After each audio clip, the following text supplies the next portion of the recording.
तो बहुत बहुत स्वागत है जोरदार तरीके से हमारे देश के जितने भी सीडीएस एस्पिरेंट हैं, बिल्कुल सीडीएस का फॉर्म फटाफट फिलिंग चल रही है और 1 सितंबर को एग्जाम है, फिर से अप्रैल 2025 में एग्जाम है, फिर से सितंबर 2025 में एग्जाम है और एग्जैक्टली आप अपेयरिंग भी हैं, आपने ग्रेजुएशन कंप्लीट भी कर लिया। अब आपके जहन में यही चल रहा है, सर मुझे एग्जाम के लिए बेहतर ढंग से तैयार होना और एग्जैक्टली कमांड डिफेंस सर्विसेज का हिस्सा बनना, इंडियन मिलिट्री एकेडमी का, इंडियन नेवल एकेडमी का, एयरफोर्स एकेडमी का और ऑफिसर ट्रेनिंग एकेडमी का। बट अगर आपने सपना पाला और इतनी जबरदस्त वैकेंसी 6 महीने में एग्जैक्ट 900 अबव वैकेंसी 1 साल के अंदर, मतलब आपके श्योर शॉर्ट रिकमेंडेशन के चांस। और मैं गर्व से कहता हूं कि ए ग्रेड कैडर में, ऑफिसर रैंक में इससे मैक्सिमम अपॉर्चुनिटी किसी भी डिपार्टमेंट में नहीं है भारत में और बड़ी ही क्लैरिटी और बड़ी ही सच्चाई के साथ एग्जाम कंडक्ट होता है और आप रिजल्ट लाते हैं। तो आज एग्जैक्टली वीडियो बहुत खास है। जो भी बच्चे इस बार सीडीएस 2 2024 के एग्जाम का प्लान कर रहे हैं और वो फॉर्म फिलिंग कर रहे हैं, उन्हें क्या ख्याल करना है कि ये कॉमन मिस्टेक्स उनसे प्रिपरेशन के दौरान ना हो। अगर ये मिस्टेक्स आप कर रहे हैं तो कहीं ना कहीं सफलता आपके हाथ में नहीं होगी। तो इट्स वेरी इंपॉर्टेंट कि उन मिस्टेक को हम जो है ना करें, मतलब don't do this, in mistakes को हमें नहीं करना है। सबसे पहले एग्जाम की हम बात करें तो जैसे आपको पता ही है कि आपको पूरा प्रोसेस जो है 2 ही स्टेप पे है, जहां आपका एक रिटन एग्जामिनेशन है, then you will go for the SSB interview procedure, फिर मेडिकल होगा और ये पूरा प्रोसेस फॉलो होता है। अगर हम टेक्निकली सिलेबस की बात करें तो military academy, Indian military academy, Indian naval academy और एयरफोर्स एकेडमी में तीनों ही सब्जेक्ट आप फेस करते हैं, इंग्लिश, जनरल नॉलेज और एलिमेंट्री मैथमेटिक्स। ठीक है ना, 2-2 घंटे का आपके पास टाइम होता है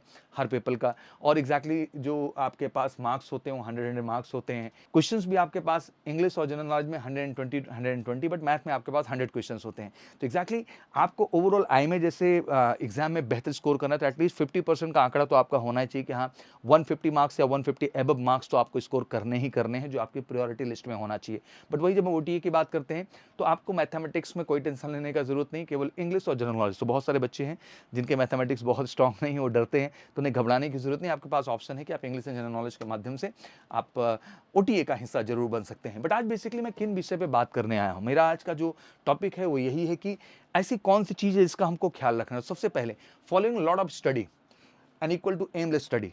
बहुत सारा पढ़ ले रहे हैं क्योंकि लोगों ने बताया है कि यूपीएससी लेवल का एग्जाम है, सीडीएस एग्जाम है, तो मालूम नहीं क्या क्या पढ़े जा रहे हैं, आईएएस लेवल का, ये लेवल का, वो लेवल का। Don't do this, you need to understand the trend analysis of CDS examination. जब आप एमकेसी की बुक्स लेते हैं या हमारा टीचिंग प्लान आप लेते हैं, सबसे पहले आपको ट्रेंड एनालिसिस हम सब्जेक्ट का देते हैं, जहां आप गत 5 से 6 वर्षों में किन टॉपिक्स की क्या वैल्यू रही है और प्रीवियस ईयर के माध्यम से अंडरस्टैंड करना है कि किस लेवल का क्वेश्चन आया है। जब आप इस चीज को समझ पाते हैं तो आप अपना एक टारगेट सेट करते हैं और एग्जैक्टली 100% कोई एग्जाम में अटेम्प्ट नहीं कर सकता है कि कोई कहे 100 में हम आउट ऑफ 100 अटेम्प्ट करके आए। यार 150 160 स्कोर भी ना अपने आप में बेहतर स्कोर कहलाता है और ये 50% या 50% से एबव के आंकड़े की मैं बात कर रहा हूँ। तो एग्जैक्टली ये समझना बहुत जरूरी है कि कौन से टॉपिक हैं जिनसे मैं 60 to 70% जो है क्वेश्चंस को एक्यूरेसी के साथ अप्रोच कर सकता हूं और ये ट्रेंड एनालिसिस के आधार पे आता है। तो सबसे पहले वो एनालिसिस होना जरूरी है और मैं गर्व से कहता हूं कि आप एमकेसी में जब हमारी ऑफलाइन ऑनलाइन क्लासेस का हिस्सा बनते हैं ग्रेजुएशन एंट्री में, वो सीडीएस हो, सीपीएफ हो, एफकैट हो, आईसीजीएसी हो, तो मैं ये कहना चाहता हूं कि आपको हम सबसे पहले एनालिसिस देते हैं किसी भी टॉपिक को शुरू करने से पहले कि एग्जैक्टली इसकी वैल्यू क्या है, आपके कंपटीशन में किस लेवल के क्वेश्चन पूछे जाते हैं। तब हम कॉन्सेप्ट देते हैं, उसके आधार पर एग्जांपल्स देते हैं एंड देन आपको प्रीवियस ईयर अप्रोच करा के रियलाइज कराते हैं कि आपके कॉन्सेप्ट को उस लेवल पर ला दिया गया जहां आप यूपीएससी के विगत वर्षों में या लास्ट ईयर पूछे गए प्रीवियस ईयर क्वेश्चन में आप करने में कैपेबल हैं। तो सबसे पहले जरूरी है कि आप एमलेस स्टडी बंद करिए, आप बहुत सारी स्टडी बंद करिए, आप खुद को ऑर्गेनाइज करिए, मैथ में भी, इंग्लिश में भी और जीएस में भी, कि एग्जैक्टली आपको क्या पढ़ना है। सेकंड आता है ट्राइंग टू लर्न एवरीथिंग। दूसरा इसी के साथ जुड़ी हुई चीज कि सर सब कुछ पढ़ लेना है। भाई सब कुछ नहीं हो सकता है, आपको उतना कुछ पढ़ना है जो आपके कंपटीशन के लिए जरूरी है। ठीक है ना, आप किसी सब्जेक्ट में साइंटिस्ट बनने के लिए नहीं निकले हैं, आप अपने कंपटीशन के लेवल पे अपने आप को बेहतर करने के लिए निकले हैं। तो जरूरी है कि आप वही पढ़ें जितना जरूरी है। Reading without understanding. बहुत सारे कैंडिडेट पढ़ाई का दिखावा कर रहे हैं, just a formality, that mean वो पढ़ तो रहे हैं बट कॉन्सेप्ट उनके दिमाग में जा ही नहीं रहा है, वो पढ़ने का भी एक दिखावा कर रहे हैं। अब कॉन्सेप्ट नहीं जा रहा है तो लाजमी सी बात है कि आपकी जो अंडरस्टैंडिंग लेवल है वो बेहतर हो ही नहीं रही है, अब क्वेश्चन अप्रोच आपसे होने ही नहीं है। तो फायदा क्या मिला ऐसी पढ़ाई का? तो पढ़ाई में जरूरी है कि एक डायलॉग होता है self study, that is okay, आप सेल्फ स्टडी करिए, नो प्रॉब्लम। बट एक बार बेहतर स्टडी के बाद, अच्छे गाइडेंस के बाद, अच्छे टीचर से नॉलेज लेने के बाद अगर आप सेल्फ स्टडी जैसे वर्ड की बात करते हैं तो सुनने में अच्छा लगता है। बट पहली बार आपके लिए बहुत ज़रूरी होता है कि आपको जो भी पढ़ाया जाए उसको आपको समझ आना चाहिए और उसको समझ आने के बाद जो उस पर बेस्ड क्वेश्चन उनको अप्रोच करने की क्षमता आपके अंदर होनी चाहिए। इसलिए तीनों का कॉम्बिनेशन बहुत ज़रूरी है कि रीडिंग भी मिलनी चाहिए सर, कॉन्सेप्ट भी क्लियर होना चाहिए और क्वेश्चन अप्रोच करने की क्षमता आनी चाहिए। अगर आप इस धरने पर पढ़ रहे हैं कि बस पढ़ ही रहे हैं, आप उन्हें कुछ समझ में आ रहा है ना उसके आधार पर क्वेश्चन अप्रोच कर पा रहे हैं, तो ऐसी पढ़ाई का कोई फायदा नहीं, it's just a formality. Avoiding newspaper, बहुत सारे कैंडिडेट हैं उनको लगता है कि नहीं सर एसएसबी नज़दीक आएगा तो हम न्यूज़पेपर की ओर ध्यान देंगे, गलत बात। आपके डेली रोज़मर्रा की ज़िंदगी में 1 से 1.5 घंटे इसकी भी हिस्सेदारी है और मुझे लगता है ये बहुत कुछ आपको देता है जब आप इंग्लिश न्यूज़पेपर्स उठाते हैं। आपकी जनरल अवेयरनेस पे आपकी पकड़ अच्छी होती है, आपकी लैंग्वेज की अंडरस्टैंडिंग आपकी बढ़ती है, इन्फॉर्मेशन के विषय में करंट पे आपकी पकड़ अच्छी बनती है। अराउंड 25 क्वेश्चंस जो है करंट के हैं जीके पार्ट में। और एग्जैक्टली सबसे बड़ी बात कि एसएसबी के दृष्टिकोण से आप सही ढंग से अपने आप को तैयार कर रहे होते हैं। तो इतने सारे प्रॉस्पेक्ट अगर केवल इस इनिशिएटिव से कंप्लीट हो रहे हैं तो मुझे लगता है कि जीके और इंग्लिश में बहुत बड़ा रोल ये अदा करता है। तो ज़रूरी है कि आप जो है न्यूज़पेपर पढ़ना शुरू करें, इसको अवॉइड ना करें। और हमारे कैंपस में आएंगे तो इस चीज़ को आपको स्पेशली हम जोर देते हैं इस चीज़ को पढ़ने के लिए। लर्निंग विदाउट रिवीजन, बहुत सारा पढ़े जा रहे हैं बट रिवीजन नहीं है। रिवीजन क्यों नहीं है? क्योंकि आपके यूनिट टेस्ट नहीं है, मॉक टेस्ट नहीं हो रहे हैं, सरप्राइज टेस्ट नहीं हो रहे हैं।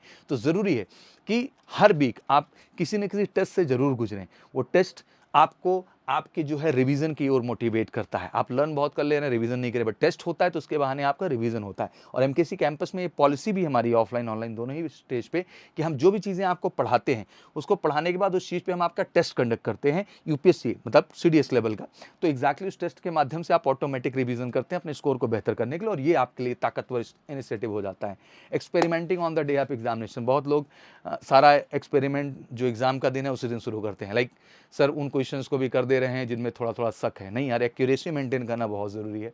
बहुत सारे लोग ओएमआर भरते समय क्वेश्चंस पे ज़्यादा ध्यान दे देते हैं, ओएमआर पे कम ध्यान देते हैं, तो इसके बजाय उसको वो फिल कर रहे होते हैं। तीसरी अहम चीज़ कि एग्ज़ाम जब लास्ट पीरियड आ जाता है तो कुछ ज़्यादा ही नए टॉपिक में इंटरेस्ट दिखाना आप शुरू कर देते हैं। नहीं, बहुत सीरियस होना है, बहुत काम होना है, बहुत जेन्युइन होना है और एक बेहतर स्ट्रैटेजी के साथ ही लक्ष्य को भेदा जा सकता है। तो मुझे लगता है कि एक्सपेरिमेंटिंग होना किसी भी एंगल से आपके लिए सही है। मॉक टेस्ट में बहुत कम इंटरेस्ट है आपके, आप बिल्कुल नहीं देते, केवल पढ़ ही रहे हैं, कोई करा भी नहीं रहा। नहीं, एमकेसी कैंपस में आप लगातार मॉक टेस्ट का हिस्सा बनेंगे। लैक ऑफ कंसिस्टेंसी, एक दिन 8 घंटे पढ़ लिया, दूसरे दिन 4 घंटे, तीसरे दिन 2 घंटे, चौथे दिन 1 घंटे, तो खत्म हो गया। आप टोटल जोड़ेंगे हिसाब तो 3 घंटे भी नहीं निकलेगा। तो बहुत ज़रूरी है कि आप 8 घंटे पढ़ो या 6 घंटे पढ़ो, बट एक कंसिस्टेंसी को मेंटेन करना आपके लिए बहुत ज़रूरी है। और एग्जैक्टली ये सब कुछ बेहतर ढंग से आपको मिलेगा एमकेसी के कैंपस में, जहां आप ऑफलाइन ऑनलाइन दोनों ही प्लेटफॉर्म से जुड़ सकते हैं। One of the best teacher team है पूरे भारत की। और एग्जैक्टली मैंने कहा ना कि ग्रेजुएट एंट्री में अब हम देश के अंदर चमत्कार दिखाएंगे, सबसे बेस्ट रिजल्ट दिखाएंगे। 10+2 लेवल पे ऑफिसर्स की संख्या एनडीए के थ्रू 400 पा जाते हैं 6 महीने में, और टीएस एंट्रीज के थ्रू भी आप ऑलमोस्ट जो है 150 के आसपास, मतलब 550 के आसपास वैकेंसीज पा जाते हैं। एग्जैक्टली 900 टोटल आसपास आप वैकेंसी पा जाते हैं 10+2 लेवल पे, अगर आप एग्जैक्टली फौज का हिस्सा बनना चाहते हैं। बट वहीं जब मैं ग्रेजुएशन एंट्री की बात करता हूँ तो सीडीएस अकेले आपको 10+2 पे आने वाली टोटल ऑफिसर रैंक की एंट्री से ज़्यादा सीडीएस अकेले अपॉर्चुनिटी देता है, जो कि अराउंड 900 से एबव वैकेंसी, सीपीएफ 500 से एबव वैकेंसी, एफकैट 700 से एबव वैकेंसी, आईसीजी भी आपका औसत वैकेंसीज 100 से एबव रख रहा है। दैट मीन अगर आप ओवरऑल कैलकुलेट करें तो जस्ट डबल वैकेंसी आपको मिल रहे हैं ग्रेजुएशन लेवल पे। और इसका उद्देश्य यही है कि हम आपको श्योर शॉर्ट सिलेक्शन की ओर ले जाना चाहते हैं और हम लगातार अवेयर करेंगे, चाहे अपेयरिंग हैं आप, चाहे पास आउट हैं, दोनों ही केस में एमकेसी के साथ जुड़ करके आप फौज जाने का सपना जरूर पूरा करेंगे। तो बिना देरी की आप कॉल करिए 9696330033 पर और जुड़िए एमकेसी के स्पेशल ग्रेजुएट अपेयरिंग और पास आउट बैच और इन डिफरेंट एंट्रीज के लिए अपने श्योर शॉर्ट फौज का हिस्सा बनने के सपने को पूरा करने के लिए। Thank you so much, wish you good luck. जय हिंद, जय भारत।